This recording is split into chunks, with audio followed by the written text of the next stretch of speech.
Bueno, vamos a proceder a la deducción del balance de energía en una humidificación adiabática. Fíjense en lo que tenemos. Vamos a poner la torre de aspersión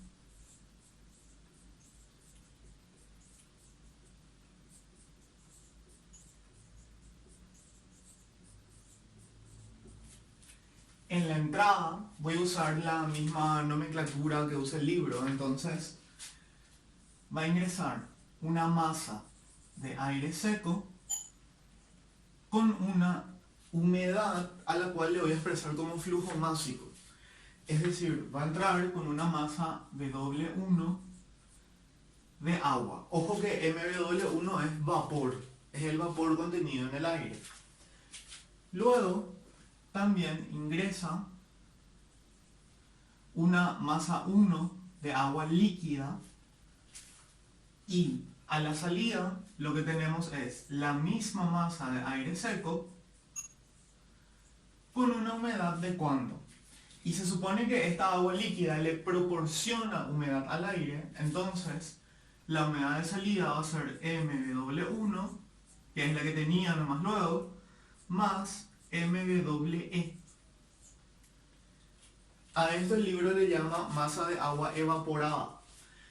Entonces, MW1 y MWE van a ser vapor, agua en forma de vapor. M1 va a ser el agua líquida que ingresa y le llamo M2 al agua líquida que sale. ¿Está bien?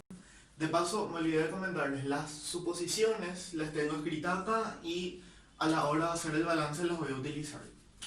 Entonces, ¿qué tenemos? Ingresa aire húmedo, pero relativamente seco, y sale aire aún más húmedo y sale aire saturado. ¿Está bien? O sea, este aire tiene la mayor cantidad de agua que podría tener. Digamos que esto está a una temperatura T1, esto está a una temperatura T2, esto está a una temperatura T3 y esto está a una temperatura T4. Así. Entonces, de acá ya podemos empezar a escribir el balance de energía.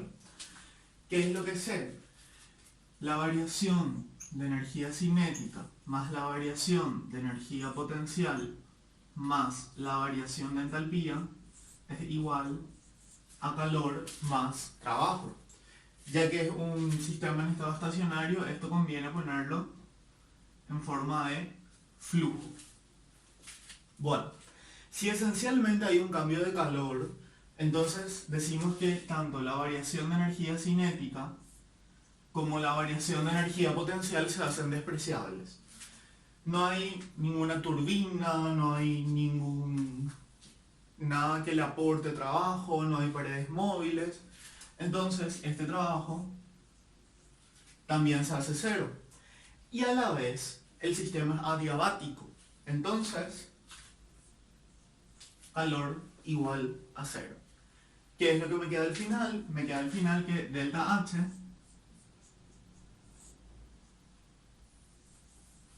es igual a cero. Es decir, todo este balance se redujo a que delta H sea cero. Entonces, lo siguiente que tendríamos que hacer es ir sacando las entalpías. Acá voy a hacer la tablita del Feller, el elemento, o mejor, el componente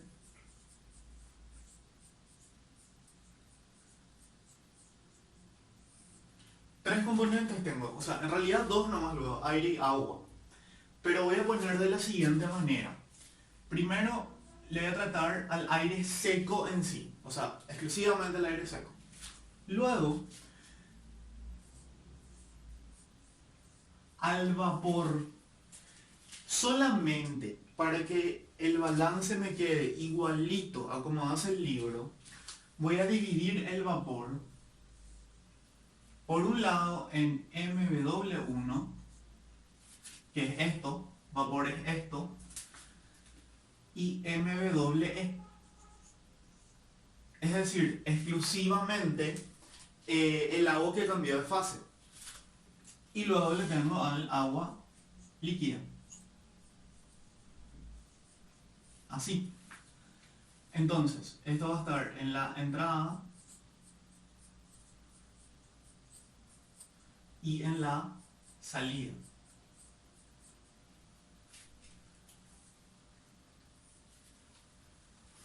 Bueno, voy a hacer lo siguiente. Yo puedo tomar una referencia de entalpía en donde más me convenga. Entonces lo puedo hacer así. Digamos que si bien no va a coincidir con la referencia del diagrama ciclométrico, la referencia del diagrama ciclométrico es de 0 grados, una cosa así, y yo no puedo decir que T1 o T2 son 0 grados, para la deducción me sirve. ¿Por qué? Porque yo no, o sea, en este preciso momento no me interesan los valores numéricos. Tal es así que yo puedo tomar como referencia para el aire seco las condiciones de la entrada. Entonces, a las condiciones de la entrada les pongo entalpía 0. Puedo tomar como referencia las condiciones de vapor de entrada. Entonces, al vapor de entrada de nuevo le pongo 0. No entra MWE, entonces, bien, gracias. Y lo mismo puedo tomar como referencia para el agua líquida las condiciones de entrada, tal que a este le voy a poner 0 también. ¿Para qué? Y simplemente para facilitarme el cálculo, para facilitarme la deducción. Puedo decir que nada de lo que entra tiene entalpía porque todo está en su referencia. Entonces, a partir de esta referencia es donde sí vamos a ir calculando las entalpías de salida. Déjenme dividirlo a esto.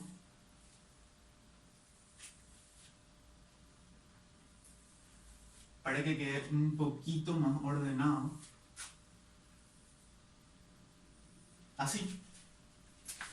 Entonces, en la salida, el aire seco, lo único que hizo el aire seco fue cambiar de temperatura. O sea, el único calor que tengo del aire seco es el calor sensible.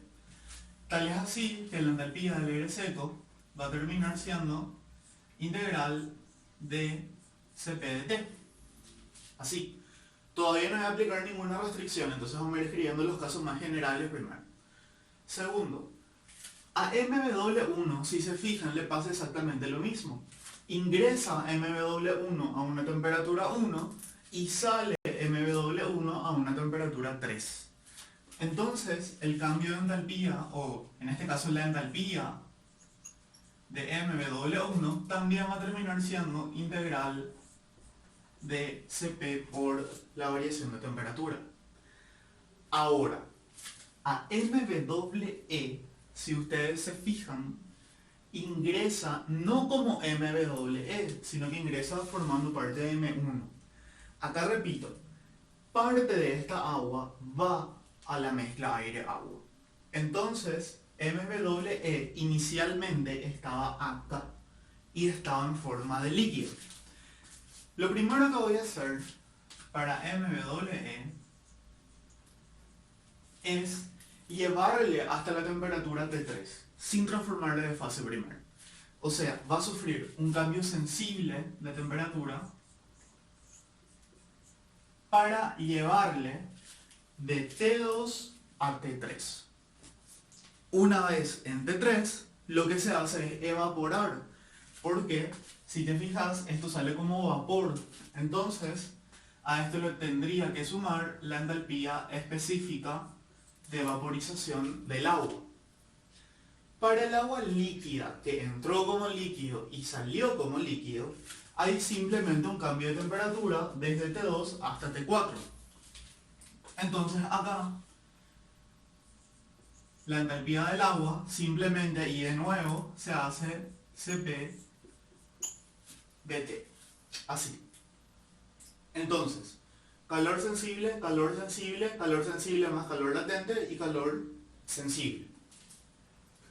La primera consideración que voy a tomar es que Cp del aire, Cp del agua, Cp de la vapor, o sea, todos los Cp's y la entalpía de vaporización son constantes e independientes de la temperatura. Entonces, me tomo la licencia de poder sacar esta Cp como constante de la integral.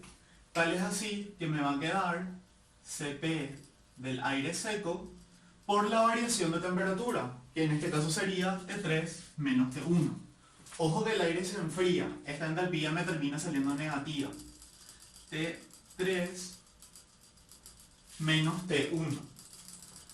Luego podría hacer lo mismo con HBW1, es decir, sacar a esto como constante. Esto sería Cp del vapor, porque MW1 siempre estuvo como vapor y va a tener la misma delta T, desde T1 hasta T3, es decir, T3 menos T1.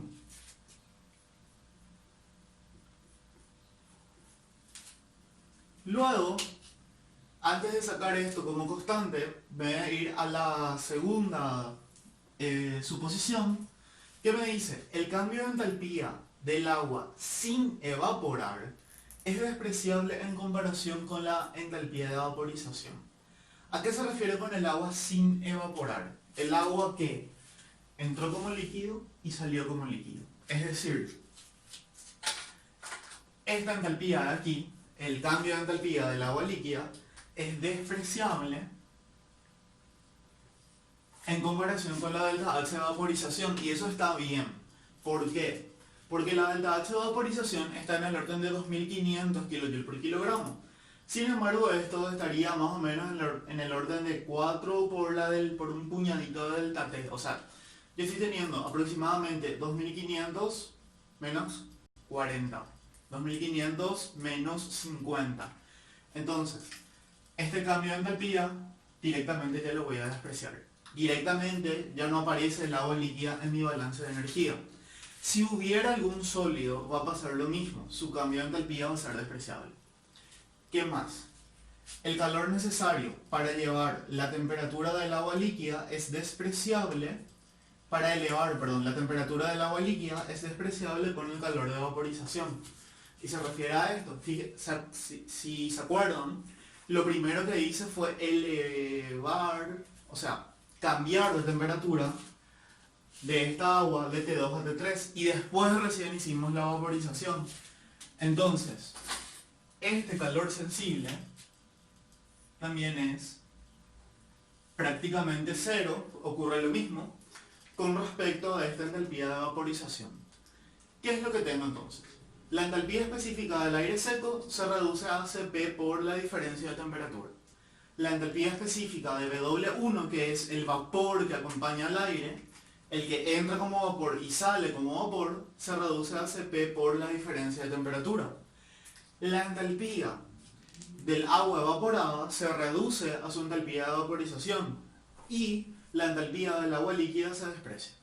Entonces, haciendo todas estas consideraciones que si pensamos no son tan disparatadas, procedemos a escribir el balance de energía. A ver, si yo hago entrada menos salida igual a 0, salida menos entrada igual a 0, fíjense que los valores de entalpía de entrada son 0.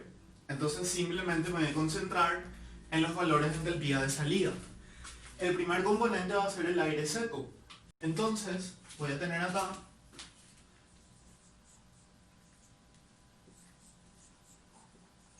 masa del aire seco por su entalpía, que sería esto, Cp del aire seco por T3 menos T1, así. Luego, el vapor, que siempre fue vapor, no sería otra cosa más que MW1, que es justamente el vapor que siempre fue vapor, por todo esto. Entonces, masa del vapor, calor específico del vapor, por T3 menos T1. Así quedaría. Y luego, la masa del agua evaporada, ya dije que esto voy a despreciar y esto también, entonces se reduciría a multiplicar la masa del agua evaporada, MWE, por la entalpía de vaporización. MWE, entalpía de vaporización, y esto se hace 0. Así. Acá ya está el balance escrito, o sea, si fuese un ejercicio de resolución numérica, yo ya podría trabajar con esta ecuación. Nada más que les quiero llegar a la ecuación que deduce el Felder. Primero para mostrarles cómo se hace y segundo para explicarles lo que significa. Entonces, lo primero que yo podría hacer acá es factorizar T3 menos T1. Entonces, dentro del paréntesis me quedaría esto de acá y esto de acá. Factorizando esto,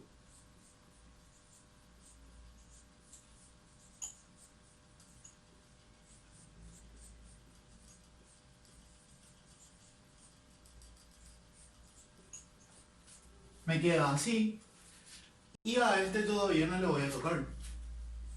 Masa del agua evaporada, entalpía de vaporización, eso me da 0.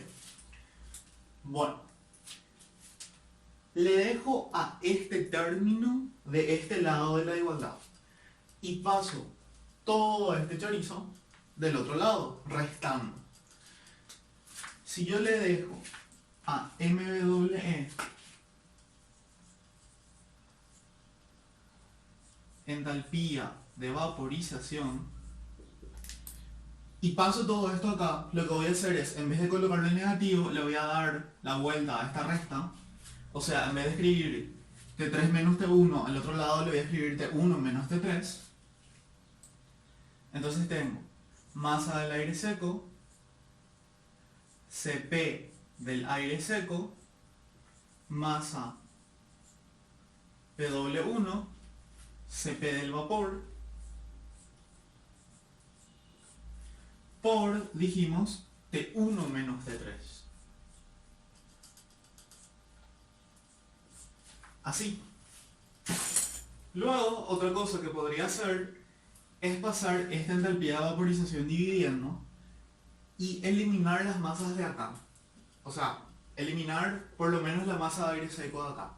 Es decir, voy a dividirle a toda la expresión entre la masa de aire seco a la par que paso dividiendo esta entalpía de vaporización. Entonces, acá me queda masa evaporada sobre masa de aire seco. Acuérdense que divido todo entre la masa de aire seco. Este pasa dividiendo 1 sobre entalpía de vaporización. Dentro del paréntesis, masa de aire seco se va porque estoy dividiendo todo entre eso. Cp del aire seco. Y aquí masa de vapor que ingresa sobre masa de aire seco por Cp de 1. Así. Luego, Cpv no me lo das. Así sería. Cp del vapor. Luego por T1 menos T3. La deducción del libro va hasta acá. Y si yo te pidiese en un ejercicio, vos me llegás hasta acá y listo. Entonces, esta va a ser mi ecuación base.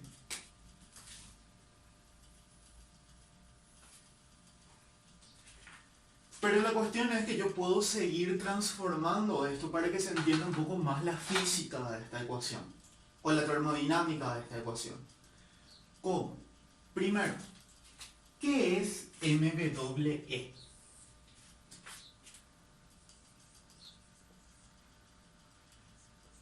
MWE es la diferencia de agua que tenía el aire antes y después de la aspersión. Antes, el aire tenía una cantidad MW1 de agua y luego tiene una cantidad superior. ¿Cuánta agua ganó? Ganó una cantidad de agua de MWE. Entonces, ¿qué es MWE?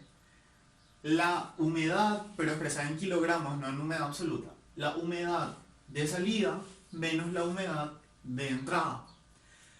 A esa humedad yo la puedo escribir como un producto. Dijimos humedad de salida. Como entalpía específica, como humedad absoluta de salida por la masa de aire seco. Esto ya lo vimos en videos anteriores, que era kilogramo de agua por kilogramo de aire seco por kilogramo de aire seco por segundo. Entonces esto me quedaba en kilogramos de agua por segundo.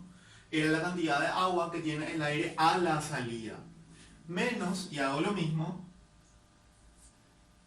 humedad absoluta de entrada por la masa de aire seco.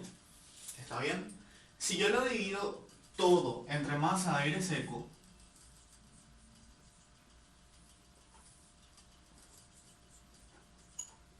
lo que me va a quedar es la diferencia de las humedades absolutas. Si ustedes se fijan, primero, acá, humedad absoluta de salida menos humedad absoluta de entrada. Si ustedes se fijan, esta fracción coincide con esta fracción de aquí, esta primera fracción. Entonces, escribir esta fracción es lo mismo que escribir la diferencia de las humedades absolutas. Luego vamos por este paréntesis de acá. Cp del aire seco más mW1 sobre masa del aire seco por Cp del vapor. Primero, esta fracción tiene unidades de kilogramo de agua por kilogramo de aire seco. O sea, no es otra cosa que la humedad absoluta de entrada. Entonces por aquí tenemos que esto es humedad absoluta de entrada.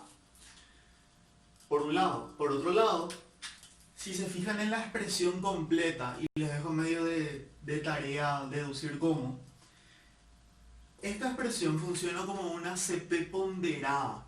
Es decir, si yo tomo como base 1 kilogramo de aire seco, la Cp del aire seco va a estar multiplicada por 1 y la Cp del vapor va a estar multiplicada por la relación.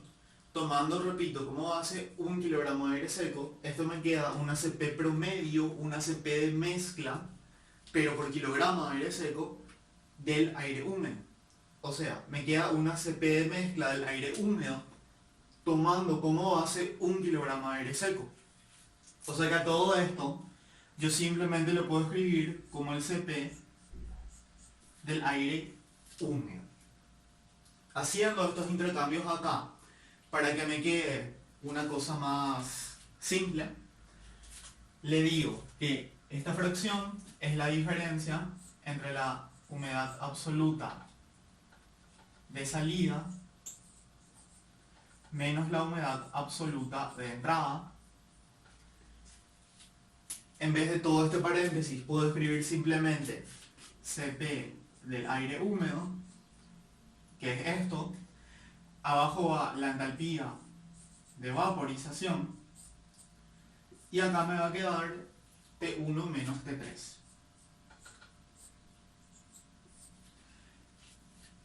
Fíjense que podemos discutir la consistencia de esta ecuación. Por un lado, la consistencia dimensional, ¿verdad?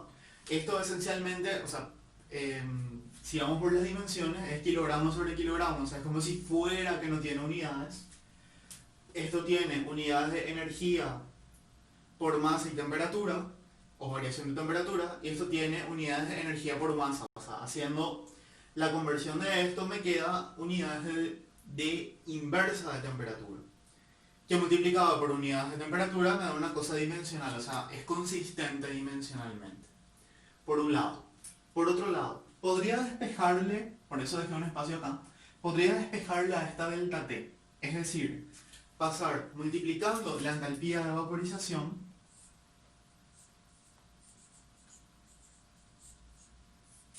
y pasar dividiendo el Cp del aire húmedo, así. Acá, para que se vea mejor, coloco ya directamente T1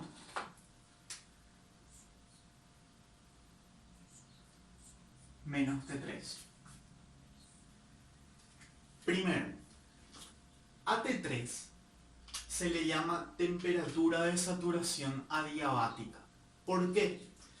Y porque es a la temperatura a la cual el aire está saturado debido a una humidificación adiabática.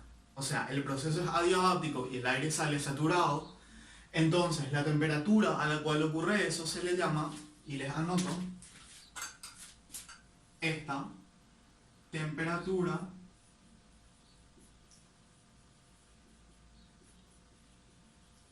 de saturación adiabática.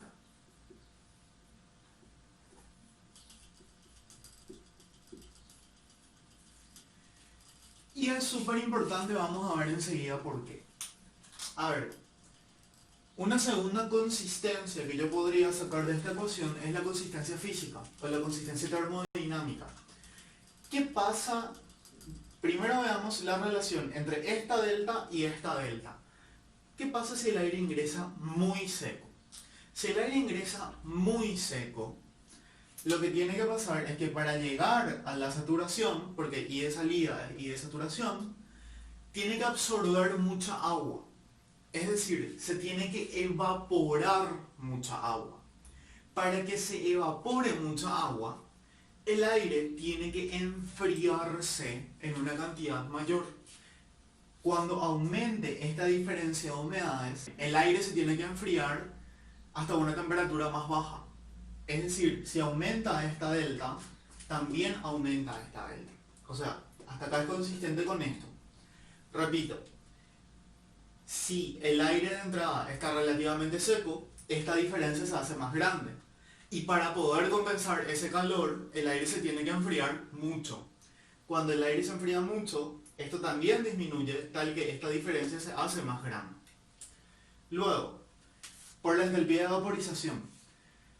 Y se supone que si yo necesito una entalpía de vaporización grande, ¿cuándo se da eso? En una presión adecuada, está bien, en una presión lo suficientemente baja, tal que la entalpía de vaporización sea grande, entonces necesita o requiere el agua un calor mayor a partir del aire, es decir, una diferencia de temperatura mayor también. Si mi presión es tal que mi entalpía de vaporización es grande, entonces la variación de temperatura también va a ser grande porque el aire necesita dar mayor calor. Ahora, si el aire tiene la capacidad de dar mucho calor por unidad de masa, es decir, cuando esto aumente, porque ese es el significado de Cp, ¿verdad? Si tiene capacidad de dar mucho calor por unidad de masa, entonces no requiero de una temperatura tan grande. Una cierta masa ya me va a dar el calor que necesito debido a que en esas condiciones el Cp del aire es lo suficientemente grande. O sea, consistencia física también tiene. A ver, es mucho más fácil visualizar en esto esa explicación que visualizar en esto. Por eso es que seguí un chiqui más la deducción. ¿Qué es lo que se ve? Si a la entrada yo coloco dos termómetros, uno que me lea la temperatura de bulbo seco y otro que me lea la temperatura de bulbo húmedo, o sea, acá le voy a poner así a la mecha húmeda. Y a la salida hago lo mismo, es decir, bulbo seco, bulbo húmedo. De esta manera, experimentalmente se observa lo siguiente. Con las de bulbo seco no tengo problema, me lee la temperatura común y corriente. Este termómetro me va a leer T1, este termómetro me va a leer T3. ¿Está bien? Por un lado. Por otro lado, yo estoy seguro que T3 es la temperatura de bulbo seco de la salida, la temperatura de saturación adiabática, ¿está bien? Y en un tercer caso, la temperatura de bulbo húmedo de la salida. ¿Por qué? Porque en condiciones de saturación, la temperatura de bulbo seco y la temperatura de bulbo húmedo coinciden. Es decir, estos dos termómetros me van a leer lo mismo. ¿Por qué? Porque el aire está saturado. Entonces, T3, repito, es la temperatura de bulbo seco porque es la temperatura a la que está el aire en ese momento, la temperatura de bulbo húmedo porque, digamos, el aire está tan húmedo que ya no acepta humedad de ese termómetro, y la temperatura de saturación adiabática porque es la temperatura a la cual se consigue saturación en condiciones adiabáticas. Ambos termómetros me leen T3. ¿Qué es lo que se ve en la práctica? Que a la entrada, este termómetro que me lee bulbo húmedo, el de bulbo seco ya dijimos, lee T1. Este termómetro que te lee el bulbo húmedo también te lee T3. ¿Está bien? O sea, este lee T1, este lee T3, este lee T3 y este lee T3. En conclusión, podemos decir que para una humidificación o deshumidificación adiabática, la temperatura del bulbo húmedo permanece constante. Estrictamente hablando, lo que yo tendría que haber dicho es que para una humidificación o deshumidificación adiabática, la temperatura de saturación adiabática es la que permanece constante. Pero específicamente para el caso aire-agua se da esta maravillosa coincidencia en que la temperatura del bulbo húmedo coincide con la temperatura de saturación adiabática. En cualquier proceso de cualquier sustancia, la temperatura de saturación adiabática es la que permanece constante si hablo de humidificación o deshumidificación adiabática. Es la temperatura de saturación adiabática. Esta temperatura coincide con la temperatura de bulbo húmedo solamente en el caso aire-agua. Y por lo tanto puedo decir o puedo facilitar el cálculo diciendo que en una humidificación o deshumidificación adiabática, la temperatura de bulbo húmedo a la entrada y a la salida es la misma. O sea, la temperatura de bulbo húmedo coincide. Esto en el diagrama ciclométrico, voy a explicar en esta partecita de acá. Nos da la siguiente facilidad. Teniendo esta como curva de saturación y siendo este punto mis condiciones en la entrada, yo puedo saber cuáles van a ser mis condiciones en la salida yéndome sobre una recta de bulbo húmedo. Es decir, si esta es la entrada y esta es la salida, y las condiciones de agregar agua o sacar agua estoy seguro que son adiabáticas, entonces también puedo estar seguro que tienen que pasar por la misma temperatura de bulbo húmedo. Así. Es esto lo que se trata de demostrar. Lo primero que se hace es llegar a la temperatura de saturación adiabática. Y lo siguiente que se hace es comparar los resultados con lo que sale en la práctica, digamos. Entonces lo que se ve es que la temperatura de bulbo húmedo es constante solo para la mezcla aire-agua. Si yo tuviese un diagrama ciclométrico, digamos, de una mezcla que no sea aire-agua, es decir, aire hexano, acetona, no sé qué, ¿verdad? O sea, otro par, un diagrama ciclométrico de otro par, lo que yo voy a encontrar es una familia de curvas extra que va a ser la familia de temperatura de saturación adiabática. Un proceso de humidificación o deshumidificación pasa por una, a lo largo del diagrama, por una, digamos, temperatura de saturación adiabática constante. Y específicamente en la mezcla aire-agua, esa temperatura de saturación adiabática coincide con la temperatura de bulbo húmedo. Entonces en los cálculos lo que podemos hacer ya simplemente es tomar que la temperatura de bulbo húmedo permanece constante a lo largo de una deshumidificación o humidificación adiabática.